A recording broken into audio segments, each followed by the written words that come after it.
कि माया को सब कोई भजे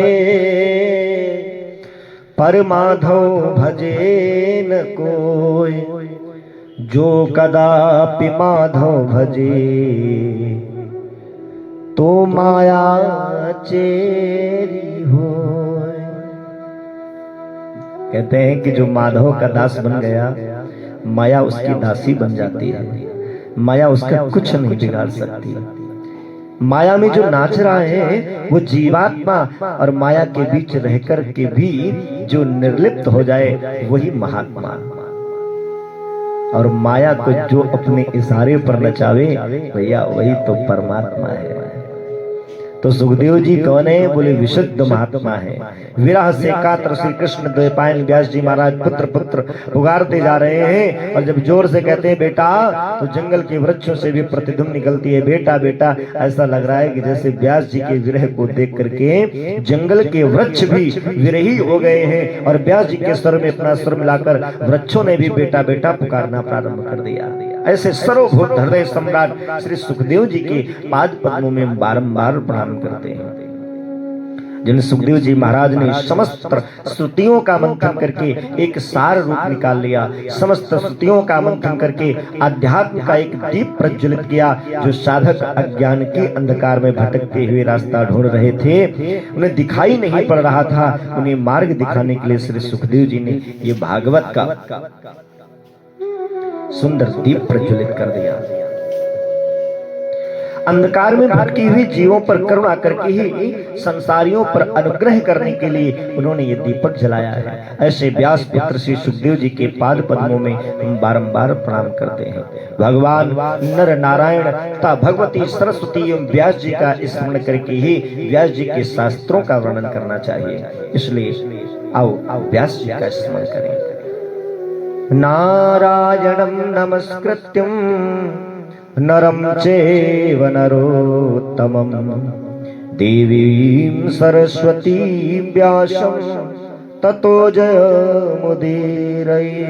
सबका स्मरण करने के बाद सूत जी भगवान कहते हैं, मुनयः साधि पुष्टोहम भवद्भिर्लोकमंगलम। हे ऋषियों, तुमने ये जो प्रश्न किए हैं ना, वो अपने लिए नहीं, लोक मंगल के लिए किए हैं। ऋषियों, तुमने ये बड़ा ही सुंदर प्रश्न किया है। अब ध्यान से सुनो, मैं तुम्हें बताता हूं कि जीव का परम धर्म क्या है।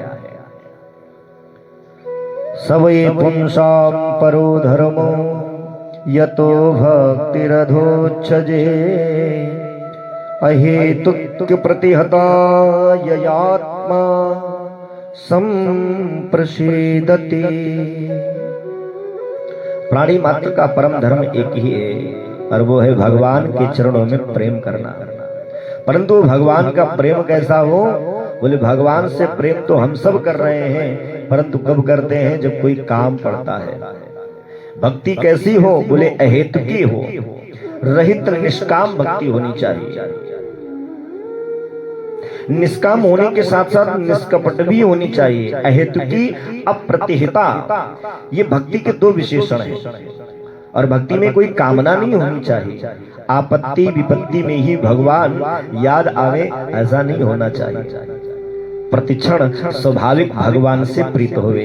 जैसे माँ का पुत्र के प्रति स्वाभाविक प्रेम होता है, बनावटी प्रेम नहीं होता। चाहे वो घर में रहे या परदेश चला जाए, माँ तो उसे किसी न किसी बहाने याद करती रहती है। जैसे परदेश गए हुए प्रीतम का उसकी प्रिया स्वाभाविक चिंतन करती रहती है, ऐसे ही भगवान के प्रति स्वाभाविक प्रीति होनी चाहिए। सूर्योदय होने पर कमल क्यों खिलता है, चंद्रोदय होने पर कुमुदनी क्यों विकसित होती है, इसका कोई जवाब नहीं है। उनका स्वाभाविक प्रेम है। तो ये जैसे सहज प्रीति इनमें होती है, ऐसे प्रभु के प्रति हमारी सहज प्रीति होगी, स्वार्थभरी प्रीति नहीं। अहेतुक प्रतिहिता ययात्मा संप्रसीदति, ऐसी यदि विशुद्ध भक्ति भगवान के चरणारविंद में हो जाए तो कहते हैं कि जन यत्यास वैराग्यम ज्ञानम च यद है तुकम, भक्ति के ही दो बेटा ज्ञान और वैराग्य है। और जब भगवान में भक्ति सुदृढ़ हो जाएगी तो भगवान के स्वरूप का ज्ञान अपने आप हो जाएगा, जो जगत के वैराग्य से स्वतः हो जाएगा। अलग अलग क्रियाएं नहीं होंगी, अपने आप ही हो जाएगा।